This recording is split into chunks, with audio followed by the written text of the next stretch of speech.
Comment vas-tu, mon cher ami? En forme, Ah tu le ouais, fais. c'est vrai. Ah, c'est le temps feu. revient, il fait Ah, beau. il fait beau. Ça fait plaisir. Oh, Bon, on puis est lundi. Puis ça sévère aujourd'hui. Exactement. Bon lundi, bonne semaine à vous. Ouais, bonne semaine à vous, bonne semaine à tous. Pour ne rien louper de tous les contenus à venir, parce qu'il y a du lourd, hein, il y a du Matic, vous avez demandé e-gold, il est On vous fera en e-gold. préparation. Bien sûr, c'est ce qui est ressorti Multiverse X. Exactement, au niveau des votes, Multiverse X Voilà, a été privilégié. Exactement. Donc, Plébiscité, même. voilà, nous suivons vos recommandations. Donc, voilà, c'était Bon, juste. on va vous faire quelque chose d'inhabituel pour nous. Exactement. On va se plonger dans des personnages. Exactement. Bon, d'abord, il y aura un récap très rapide. Il ne s'est pas passé énormément de choses cette semaine. On va vous faire une analyse Bitcoin, ETH. Et derrière, on va vous argumenter les pour et les contre des birs, des boules, qui a raison, qui a tort, pour que vous fassiez un peu aussi votre Voilà, idée. votre propre idée, votre propre analyse en vous disant, bon, ok, il y a des points que je dois analyser. Parce qu'on ne veut pas passer, nous, pour des permaboules et être optimistes. Exactement, ou des juste permabères, et dans le même sens aussi, en disant, à chaque fois, voilà, ils ont toujours une direction. C'est une analyse de données qui nous amène à penser cela. Donc, on vous les livre et vous ferez votre propre opinion. Tout de suite, on commence. Allez, c'est parti. Allez, c'est parti. Donc, Bon. Sans grande surprise, super. Sans grande surprise. Alors, Super. bon, on voit Solana qui décolle, Gala, que j'adore, qui décolle aussi, NIR. Alors, NIR, Sol et notamment aussi ZIL, c'est des jetons qui sont en lien avec FTX. FTX apparemment avait demandé à ce qu'on ne soit pas bloqué son compte chez Robinhood et la justice a dit non, on te bloque ton compte Robinhood, il ne leur manquait plus que ça. Il a un demi-milliard quand même. C'est pas mal. Et donc du coup, c'est des nouvelles assez optimistes dans l'écosystème FTX et la suite à donner. Donc du coup, il y a des beaux rebonds. Il y a des beaux rebonds un peu chez tout le monde, hein. On va Bon, dire, les petits points noirs au KB d'Okex qui retracent un petit peu. Yobi, parce qu'il y a des rumeurs, on y vient tout de suite. C'est plus que des rumeurs en fait. La plateforme va licencier 20% du personnel. Ça sent mauvais. Ils s'interdisent de communiquer avec les seniors et les community managers pour pas donner des informations. Non, ça va loin. Bon, des nouvelles un petit peu positives. On voit notre ami Polygon Mastercard. Voilà, Polygon qui s'associe avec Mastercard. Ouais.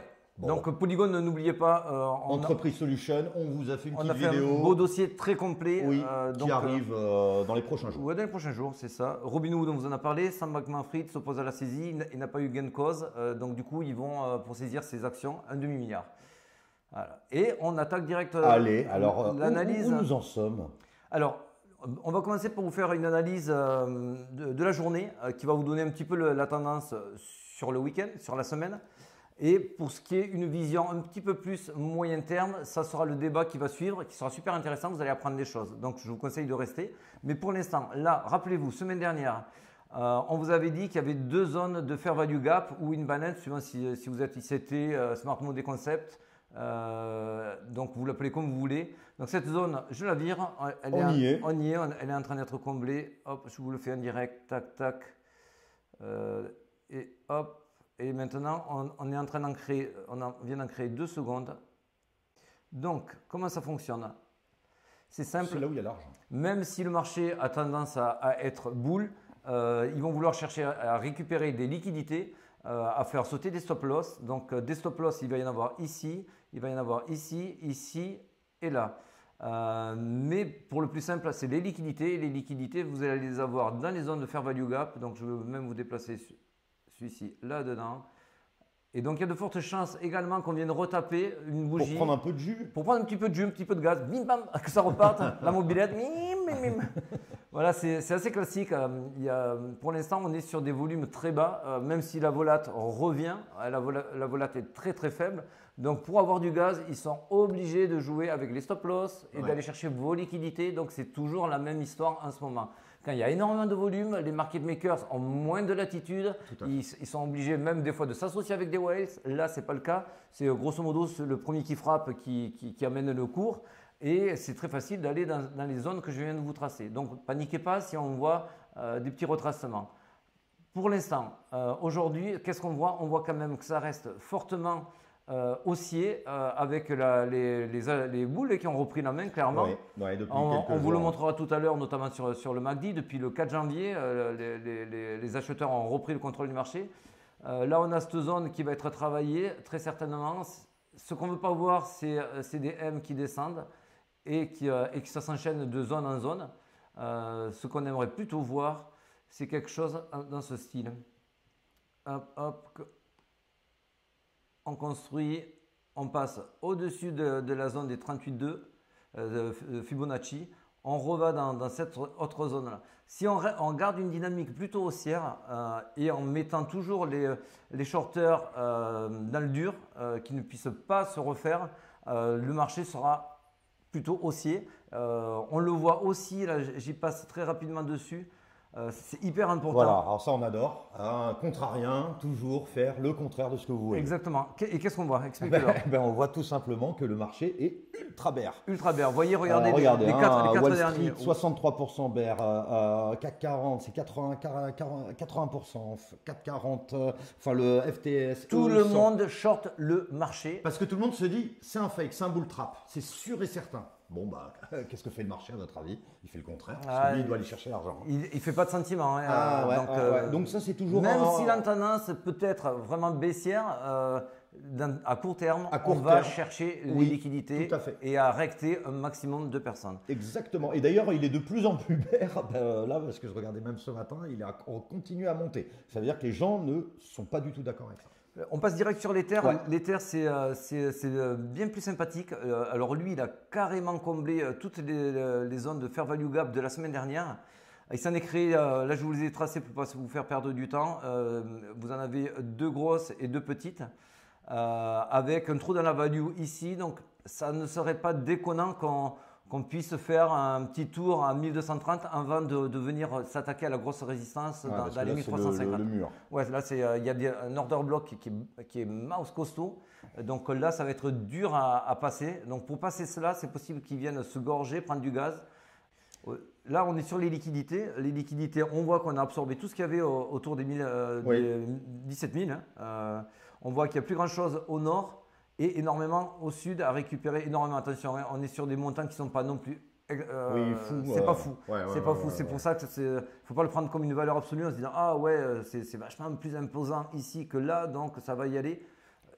Oui, ça peut, mais on a déjà vu le marché filer alors qu'il y avait zéro liquidité en face, juste pour aller chercher des positions où tout le monde était à contrario dessus. Sur l'order flow, très rapidement.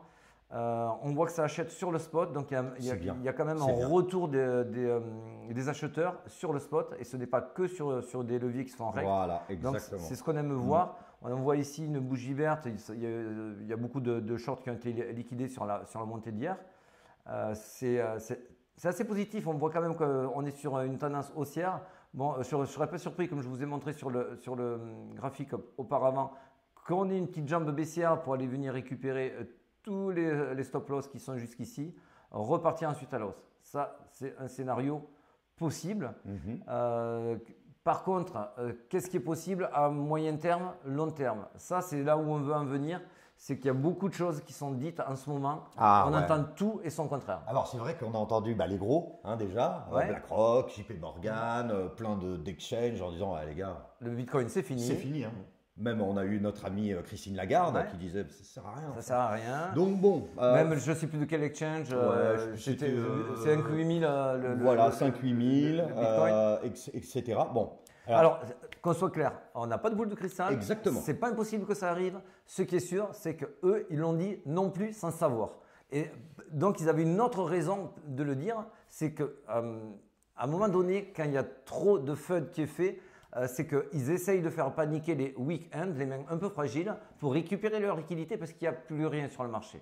Et on le voit notamment avec l'affaire de FTX. FTX aurait dû nous amener à 10 000. Et il ne nous a pas amené. On n'est pas allé à 10 000 alors qu'il y avait le Black Swan qu'il fallait. Alors c'est vrai que quand vous voyez ça, on a toujours tendance à se dire ouais mais bon, quand même je lis toutes les news, elles sont très mauvaises. Alors elles sont très mauvaises. Eh bien justement, c'est là où tu veux nous amener. Eh oui, parce que là sur ce coup-là, tu n'auras pas raison, monsieur l'ours. En fait, on le voit. Là, c'est un graphique, je l'ai trouvé en 2021. Je n'ai pas pu vous retrouver celui actualisé, mais celui actualisé montre qu'il y a 489 FUD massives expliquant que le Bitcoin c'est fini, que le Bitcoin va s'écrouler, que le Bitcoin va chuter à zéro. Donc c'est classique, c'est courant, on l'aura tout le temps. Si vous n'êtes pas préparé à entendre cela, Vous l'aurez tout le temps. Ça, c'est sûr. Sachez la que, Chine bannie, elle l'a banni combien de fois? Je sais pas, au moins 10 fois. C'était des grandes fumisteries, des grandes blagues. Sur le dernier bull run de 2018, quand on était sur le bottom, on disait que c'était la mort, que c'était la fin du Bitcoin, comme à chaque fois qu'on est sur un bottom. Bien sûr, à un moment donné, ça repart, parce que de toute façon, à un moment donné, on ne peut pas crier au loup tout le temps. Exactement. Et puis un marché, c'est fait de hausse et de baisse. On est dans des cycles. Voilà, exactement. Donc, vous aurez l'inverse aussi, quand on sera complètement tout en haut. On vous enverra aussi beaucoup de news qui vous font plaisir. Oh, le Bitcoin, je le vois 2 millions. Voilà, quand vous verrez ça, c'est la même chose que maintenant. Plus vous voyez de FUD, plus vous vous dites, il y a quelque chose qui se passe. Alors, de manière un petit peu plus, on reste de manière générale dans la macroéconomie. Je l'ai mis côté fondamental, on va faire un côté plus technique après. Mais dans la macroéconomie, toi, c'est vrai. Voilà, alors moi, ce que je pense. Là, on est sur le S&P 500. Voilà, le S&P 500. Alors, le S&P 500, tout le monde attendait forcément shorter de trendline, etc. Mais je suis désolé, Alex, on est sur une tendance baissière. Alors, on est sur une tendance baissière, je suis d'accord avec toi. Alors certes, là, on a essayé de rect pour chercher un petit peu d'argent, de liquidité, on va l'appeler peut-être le pump de Noël et tout. Moi, je préfère vous dire aussi, faites quand même gaffe à ce qui arrive dans les mois à venir, voire les années à venir. Tu notes quand même que là, il y a un support ici. Je te note. Il y a un support. Ce support-là, on y a rebondi 3 fois dessus. Normalement, si le marché devait se casser la gueule comme c'était annoncé et comme ça allait encore, on devrait être aujourd'hui au moins sur ce support-là. Oui, mais peut-être aussi qu'ils font justement le côté de je vais essayer d'attraper 2-3 boules au passage. Alors, moi, je ne crois pas non plus à l'effondrement total de l'économie. Et je vous le dis, ce n'est pas parce qu'il y a de l'inflation, ce n'est pas parce qu'il y a des gens qui sont dans difficultés terribles que derrière, l'économie se porte mal. Il faut savoir que les capitaux continuent à tourner. C'est pour ça que moi perso, je sais que tu te fais l'avocat du diable et que tu penses un petit peu comme moi. Aussi. On sait que ce deal-là, c'était le deal du débutant. Si il fait gagner tout le monde en allant ici, c'est même plus la peine de prendre des cours. Je suis d'accord. Et même pour aller même dans ton sens, on dit souvent que même quand ça va vraiment mal, il y a quelqu'un qui va bien, c'est la finance. C'est la finance. La finance, ils seront toujours là pour vous grapper. Donc, exactement. Donc moi, ce scénario-là, je l'ai vu. Pro Indicator l'a aussi souligné et je suis assez d'accord avec lui. C'est pour ça que ça fait plus d'1 mois que cette ligne est tracée, qu'on sentait que ça allait faire un rebond ici. Bon, ça allait légèrement plus bas, on voit que ça remonte. La trendline pour moi sera cassée assez rapidement pour venir faire du 4100, 4002 assez rapidement. Quand on sera là, on vous expliquera le scénario à venir, mais on sortira d'une tendance. Alors moi, ça, je suis tout à fait d'accord. Par contre, c'est vrai que quand on repart sur nos amis les taux, les taux sont. Alors, je suis d'accord. Hein, sur les taux, ils rebaissent un petit peu. Sur les taux, j'ai moins d'arguments. Il faut le reconnaître. Les taux, il y a quand même un croisement court terme, long terme qui est très, très, très dangereux, ce qui est très rare. Hein. Mais on voit qu'il y a un changement de tendance, mais qu'elle n'est pas complètement affichée encore. Alors, exactement. Donc, c'est pour ça qu'il faut vraiment faire gaffe parce qu'on peut vous sortir ce qu'on veut. D'ailleurs, là, on a pris un peu de court les bears, on va dire les ours. Mais peut-être pas pour très longtemps, en fait. C'est juste pour dire, on a pris un petit peu d'argent, tout le monde va se dire, en fait, c'est boule, hein, et bim. Pour résumer, c'est l'argument, en fait, quand vous avez la ligne des taux 30 ans qui passe sous la ligne des taux court terme, voilà. C'est annonciateur, et c'est quasiment souvent le cas, de récession. Ça veut dire que vous avez plus peur du futur proche que du futur long terme. Ça, c'est pas bon en économie. Là où moi, pour l'instant, je ne suis pas d'accord pour faire des analyses basées là-dessus à court et moyen terme, c'est que si effectivement cette inversion de courbe est confirmée, elle est maintenue, voire accentuée, la récession, il faudra enchaîner 2 trimestres consécutifs dans le rouge pour qu'on passe en récession. Ce n'est pas le cas encore. Donc aujourd'hui, les taux ne sont pas encore non plus stabilisés. Donc ça veut dire que la récession, si elle arrive, ça sera fin 2023, pour moi 2024. Donc, on a le temps de caler énormément de rebonds, de rallyes, voire de bull run sur ces périodes-là. Moi, ce que je regarde, je vais vous dire, effective fund rate, Donc ça, c'est très très bien. Mais moi, je vais regarder surtout le FOMC, les taux, enfin la Fed, notamment. Si vous voyez que ça commence à devenir stable, je baisse les taux, c'est bon, on arrête tout, on pivote. Là, il faut se poser une grosse question parce qu'on regarde, voilà, hein, toutes les chutes arrivent après un plateau. Et voilà. Donc, grosso modo, faire. Là, très rapidement, le dollar index, tout le monde nous disait ouais, c'est bon, il est sur un support, il fait que rebondir, ça va repartir à la hausse parce que le dollar, pour ceux qui ne le savent pas, le dollar index, c'est l'indice du dollar, valeur refuge. Tout le monde va se réfugier là puisque la récession arrive. Mais là, aujourd'hui, c'est en train de dévisser total. Et alors là, je vais vous les tracer, je vais vous le mettre à l'écran. C'est très important. On vient juste de valider la Death Cross. Death Cross, pour ceux qui ne savent pas, c'est la MA200 qui croise la MA50. Quand c'est le cas, c'est pas bon. C'est la croix de la mort. C'est la croix de la mort. L'inverse, c'est la Golden Cross. Ouais. C'est que du bonheur. Mais là, comme on veut le voir tomber, d'ailleurs, bon, ben là, il est bien tombé. Bon, en live. La Death Cross, elle est tracée depuis hier. Vous voyez, ça ne s'invente pas. On ne vous raconte pas des histoires. C'est en train de chuter. Donc ça, c'est ce qu'on veut voir, puisque si l'argent sort du dollar, c'est pour aller sur les risk on, et c'est ce qu'on attend. Donc l'argument du dollar index, je te le dis, il ne tient pas non plus. Ça, c'est vrai. Ça, là, je suis d'accord, là, je te rejoins, parce que s'il ne va pas dans le dollar, il va où? Bah, dans le reste. Exactement. Et dans le reste, c'est les actions, c'est le Bitcoin. Puis rappelle-toi, le graphique qu'on a produit la semaine dernière, on y va rapidement dessus. On voit que les holders court terme achètent mieux que les long terme. Ouais. Voilà, c'est les flaques rouges qu'on vous a dessinées. C'est toujours un signe de bottom. Et ça aussi, c'est très très intéressant. Celui-là, on passe vite parce qu'on vous les a déjà montrés les semaines antérieures. Oui. Et on ne veut pas vous faire une vidéo trop longue. Donc on voit très bien que c'est des zones de rachat, les zones premium. Quand on tape dans le vert, c'est en fait les profits sont en haut dans le rouge et les pertes sur le Bitcoin sont en bas dans le vert. On se rend compte qu'à chaque fois qu'on tape dans le vert, il y a un bull run ou un très beau rallye qui est enchaîné juste derrière. Et ici, c'est également le cas. Vous l'avez ici, le bull run. Et là, aujourd'hui, on y est en plein dedans, dans cette zone verte, qui pour moi aussi annonciatrice de bull run au niveau un peu plus fondamental. Alors voilà, moi c'est là où je mettrais une petite truc. Je pense qu'on peut encore descendre. D'ailleurs, si on voit, ça a tapé à chaque fois le fond de la bande verte. Je verrais bien... pourquoi pas? Ce qu'on dit depuis longtemps d'ailleurs. C'est 14, pourquoi pas 12. C'est encore possible. C'est encore possible. Et pour voir si c'est réalisable, il faut être un petit peu plus. Et là, on va aller vraiment sur de la technique. Alors, vous avez beaucoup d'éléments. N'ayez pas peur, on va vous décortiquer tout ça. Le premier élément sur la technique, je vais faire à mon tour un mea culpa, mais effectivement, on voit qu'à chaque fois qu'il y a un bear flag, je vais vous le mettre en plein écran. Vous voyez, c'est ces fameux canaux montants, ascendants, qui sont pétés par le bas. Des bear flags. Et ici, si on zoome, on pourrait également avoir un bear flag de la même manière. Ici, hop, je vous le trace. On pourrait beaucoup s'attendre à dire, bon, ben là aussi, on a un bear flag et ça va casser, faire une jambe baissière. Ça se tient, c'est pas déconnant.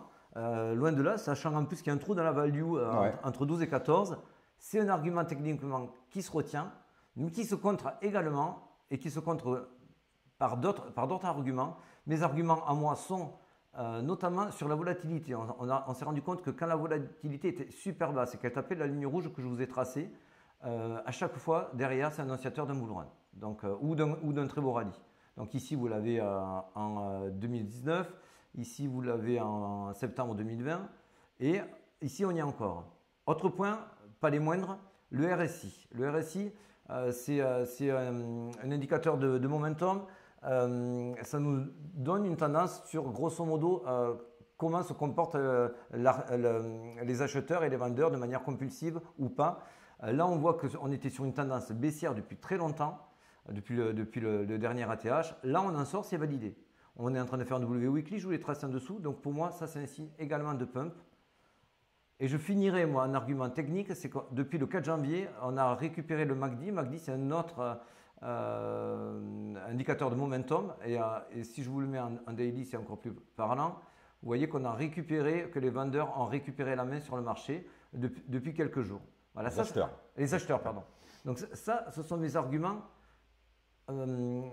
sur l'instant T pour une vision court-moyen terme. Alors moi là où je te rejoins, c'est qu'il est quand même un petit peu malade. C'est comme si là le Bitcoin, je l'avais foutu à terre, etc.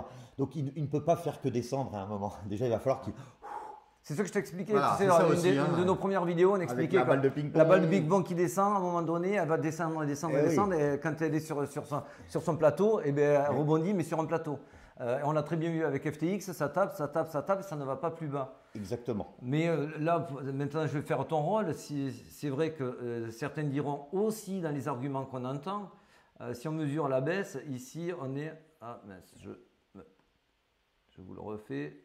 Tac, tac, si on se met ici, on est à 75. 75. Et normalement, c'est le 80, quoi. Voilà, alors, et on vous dit normalement un bear market, c'est 80%. Et ce qui est pas faux, hein, on constate que sur les 2 derniers bear markets, on a eu des baisses entre 80 et 83%. Bah alors alors déjà, moi, en tant que reste de statisticien, des schémas qui tiennent sur 2 exemples ou 3 exemples, c'est pas bon. C'est pas suffisant. C'est vrai. C'est pas que c'est pas bon, mais pour moi, c'est pas suffisant. C'est pas suffisant pour être crédible. Ça nous oblige à creuser un petit peu plus de données supplémentaires.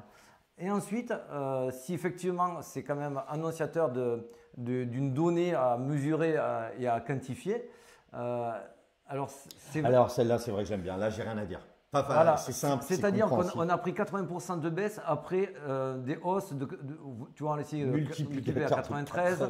Là, on multiplié par 30, on avait repris une baisse aussi de 80 et quelques.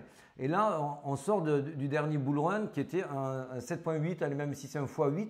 Donc la hausse était belle, il y en a qui ont gagné beaucoup d'argent, mais elle n'était pas aussi massive. Que le début, et c'est toujours la même chose. Donc là, je parle juste en pure donnée. Si ça monte moins, ça a besoin de retracer moins. Et c'est pour ça que pour moi, le 85 qui nous amènerait à un 12 000 ou un 10 000 n'est pas nécessaire pour rester, pour faire peur, pour récupérer les liquidités des petits week-ends. Ouais, tout à fait. Mais ça, là, ça se tient, en effet. Je suis d'accord. Donc voilà, moi je finirai par cela. Franchement, c'est très très bien. Écoute, j'espère que nos prédictions, parce que Dieu sait qu'on en parle ensemble beaucoup. Et c'est toujours un grand plaisir. Parce que les boules, ils vont gagner. Ah bon? Tu verras. On en reparle d'ici quelques mois. Sur ce, j'espère que vous avez appris des choses. Ciao les amis. On vous embrasse. À la prochaine. Ciao mon loulou.